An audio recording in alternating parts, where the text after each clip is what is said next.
चंदन, क्या हुआ? तू रो क्यों रहा है? अबे कोई मारा क्या तेको? अबे क्या हुआ, कुछ तो बोल।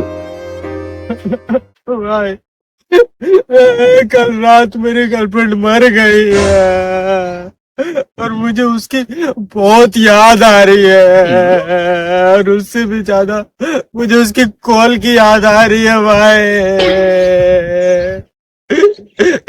अब मैं किससे बात करूंगा भाई? भाई कोई दिक्कत मत है, है ना? भाई तू ही मेरा सच्चा दोस्त है यार। मुझे पता था तू मेरे लिए जरूर कुछ न कुछ करेगा, लेकिन ये नहीं पता था कि तू मुझे अपना ही गर्लफ्रेंड का नंबर दे देगा भाई। तू भी कहीं डूब के मर जा। हेलो